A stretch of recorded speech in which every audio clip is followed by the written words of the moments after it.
Good morning प्यारे विद्यार्थियों। आज हम पढ़ेंगे जीवनी के बारे में।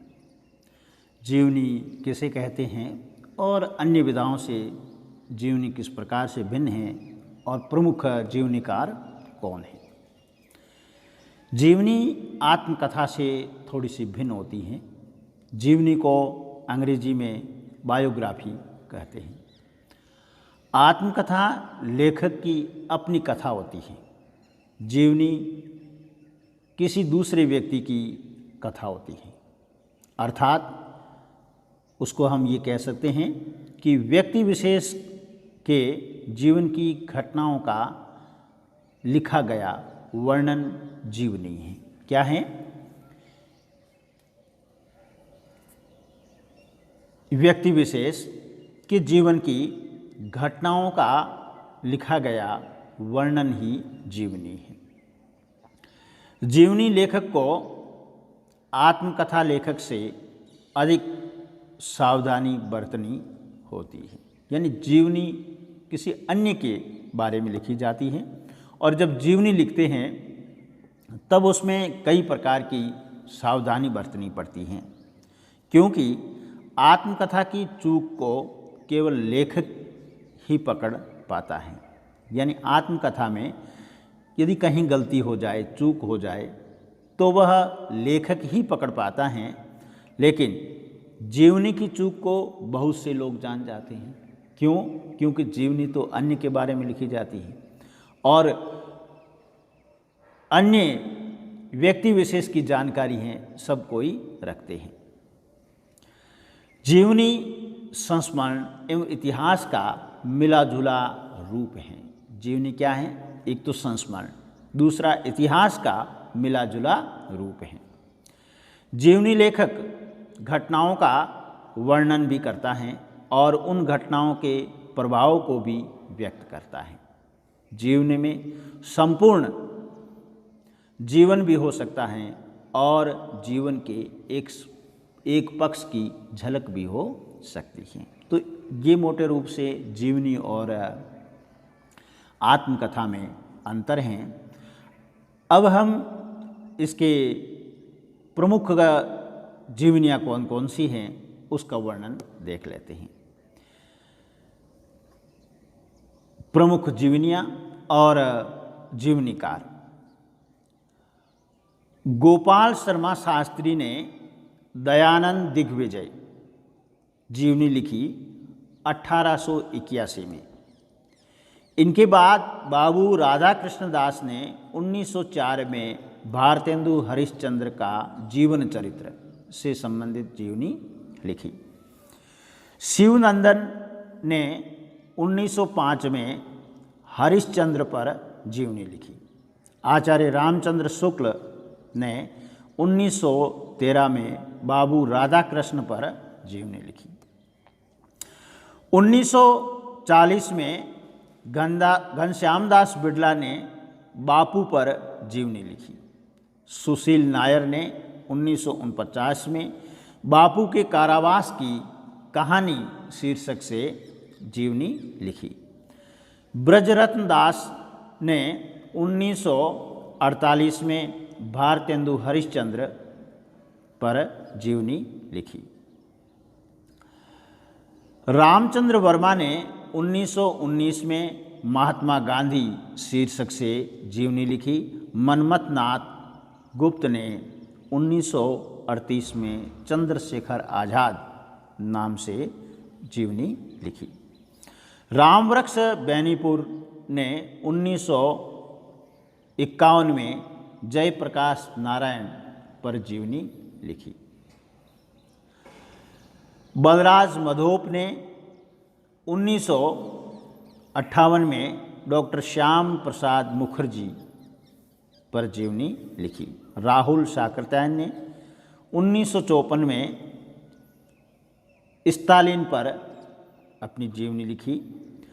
राहुल साकृत्यायन ने 1954 में ही कार्ल मार्क्स पर और 1954 में ही लेनिन पर और 1954 में ही माओ त्से-तुंग पर जीवनियाँ लिखी। ऋषि जैमिनी कौशिक बरुआ ने 1960 में माखनलाल चतुर्वेदी पर जीवनी लिखी। इस प्रकार से आगे भी कई ऐसे जीवनीकार आए और उन्होंने अपनी जीवनियाँ लिखी। अब हम जिसका अध्ययन करेंगे वह है जीवनी का थोड़ा सा विस्तृत अध्ययन देख लेते हैं। जीवनी के किसी भी क्षेत्र में अपना महती योगदान देने वाले व्यक्ति विशेष के बारे में, उसके जीवन व्रत को जानने में और आम पाठक को उत्सुकता रहती है। यानी जीवनी व्यक्ति जीवन के किसी भी क्षेत्र में अपनी महत्वपूर्ण भूमिका देने वाले व्यक्ति विशेष के बारे में जानना चाहता है, उसके जीवन व्रत को पहचानना चाहता है और यह जो है उत्सुकता आम पाठक को रहती है। पाठकों की इस कामना की तुष्टि हेतु तथा संबंधित व्यक्ति की कमी एवं उपलब्धियां द्वारा समाज को प्रेरित करने हेतु जीवनी विधा का आविर्भाव हुआ है। इसी जिज्ञासा को शांत करने के लिए जीवनी का आविर्भाव हुआ है।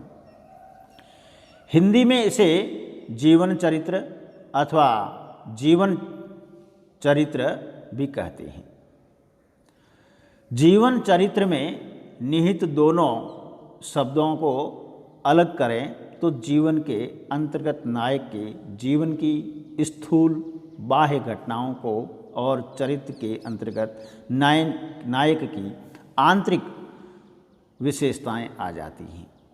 चरित्र में बाह्य घटनाएं और चरित्र में नायक की आंतरिक विशेषताएं ली जाती हैं।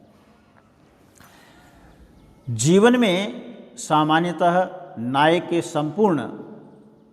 जीवनी में सामान्यतः नायक के संपूर्ण जीवन या उसके यथेष्ट भाग की चर्चा होनी चाहिए, किंतु यह अपरिहार्य नियम भी नहीं है। ये जरूरी नहीं है कि संपूर्ण चरित्र ही हो। जीवनी नायक के जीवन काल में भी लिखी जाती है, यानी एक सीमित जो जीवन होता है उस काल के बारे में भी लिखी जाती हैं समय को लेकर के। जैसे गांधी जी के जो कारावास जीवन को लेकर के उनकी जीवनी लिखी गई। लेकिन इस स्थिति में उसके संपूर्ण जीवन का परिचय देना संभव नहीं होता है। यानी एक सीमित जीवन काल को लेते हैं तो वो जीवनी में उसके संपूर्ण जीवन काल का विवरण नहीं आ पाता है। जीवनी का संक्षिप्त रूप संस्मरण को माना जाता है। पाश्चात्य विद्वान शिपले ने कहा है कि जीवनी को नायक के संपूर्ण जीवन अथवा उसके यथेष्ट भाग की चर्चा करनी चाहिए और अपने आदर्श रूप में एक विशिष्ट इतिहास होना चाहिए। लेकिन इस बात को पूर्णतः नहीं स्वीकारा जा सकता, क्योंकि जीवनी साधारण इतिहास और काल्पनिक कथा दोनों में से भिन्न होती है। यानी इसमें साधारण इतिहास भी नहीं और काल्पनिक तत्व तो बिल्कुल ही नहीं होना चाहिए, इन दोनों से भिन्न है। यद्यपि जीवनी को कथेतर विधाओं की श्रेणी में रखा जाता है, लेकिन साहित्य के प्राय सभी तत्व उसमें विद्यमान रहते हैं। जीवनी लेखक एक इतिहासकार की तरह चरित्र नायक के जीवन में अनुसंधान की प्रक्रिया को अपनाता है। यानी जीवनी लेखक जो है वह इतिहासकार की तरह, जिस प्रकार से इतिहासकार तथ्यों को ढूंढता है, सत्य साबित करता है, उसी भांति लेखक जो हैं उस व्यक्ति के, उस नायक के विषय में अनुसंधान करता है और अनुसंधान की ही प्रक्रिया को अपनाता है। फिर उपलब्ध तथ्यों को इस तरह समझौता है कि उसमें साहित्य का लालित्य उद्भासित हो उठता है। जीवनीकार का विशेष ध्यान वर्णीय व्यक्ति की सत्वृत्तियाँ, उदात्त भावनाओं तथा सराहनीय कार्यों पर होता है। यानी जीवनीकार विशेष रूप से उस नायक के किन तत्वों को ध्यान रखता है कि उसकी सत्ववृत्तियाँ क्या हैं, उदात्त भावनाएं उसकी कैसी रही है और उसके कार्य, सराहनीय कार्य कौन कौन से उन्होंने किए हैं। तथापि चरित्र नायक की मानव सुलभ दुर्बलताओं का भी सम्यक वर्णन जीवनी में होता है, लेकिन उस नायक का या उस नायक के जीवन की क्या क्या कमजोरियां रही हैं, मानव सुलभ दुर्बलताएं क्या रही हैं, उसका भी यथावत वर्णन होता है। जीवनी में व्यक्ति ही मुख्य और अंगी होता है। जीवनी में व्यक्ति विशेष नायक ही मुख्य होता है और वही अंगी होता है। देश काल यहाँ अंगीभूत होकर व्यंग्य होता है और वातावरण जो है वह अंगीभूत होकर के समय देश काल जो है वह व्यंग्य के रूप में उपस्थित होता है।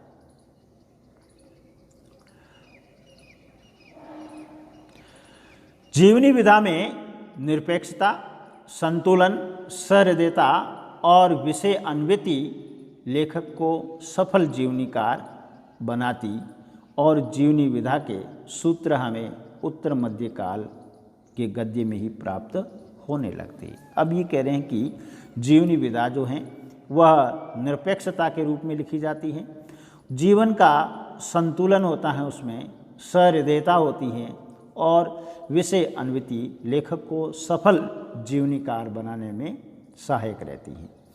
फिर ये कह रहे हैं कि जीवनी विधा के सूत्र हमें उत्तर मध्य काल के गद्य में ही मिलने प्रारंभ होने लगते हैं। स्वामी गोकुलनाथ लिखित 84 वैष्णव की वार्ता तथा नाभादास द्वारा रचित भक्तमाल को जीवनी लेखक का आदि काल कहा जा सकता है।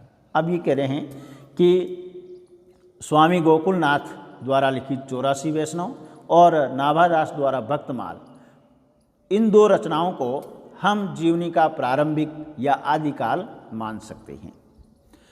खड़ी बोली गद्य में जीवनी लेखन का प्रारंभ भारतेंदु युग में कार्तिक प्रसाद खत्री, देवी प्रसाद मुंसिफ आदि से माना जाता है। ब्रजलाल दास ने भारतेंदु हरिश्चंद्र की जीवनी भारतेंदु हरिश्चंद्र शीर्षक से लिखी है।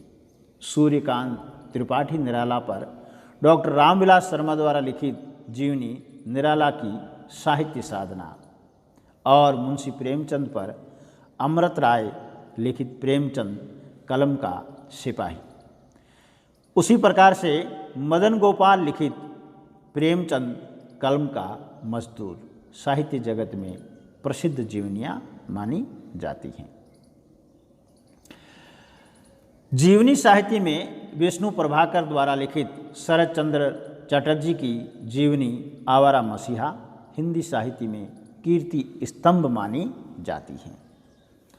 साठोत्तरी साहित्य में लिखी गई महत्वपूर्ण जीवनियों में कांति कुमार जैन द्वारा लिखित आपका परसाई हरिशंकर परसाई पर बेहद प्रसिद्ध जीवनी मानी जाती है। हम यहाँ देखते हैं कि जीवनी साहित्य में कथात्मकता के मेल से जीवनी परक उपन्यासों की परंपरा भी हिंदी गद्य में रही है। इसमें अमृतलाल नागर लिखित खंजन नयन सूरदास पर लिखी गई हैं। संजीव द्वारा लिखित सूत्रधार जो भिखारी ठाकुर पर लिखी गई हैं तथा मैत्री पुष्पा लिखित कहीं ईसूरी फाग, ये ईसूरी पर लिखा गया उपन्यास है जो एक प्रकार का आत्मकथात्मक उपन्यास की श्रेणी में आता है। अब ये तो तीनों ही हैं खंजन नयन सूरदास के और सूत्रधार भिखारी ठाकुर कहीं इंसूरी फाग ईसूरी पर लिखे गए प्रसिद्ध लोक कलाकारों की जीवनियाँ हैं।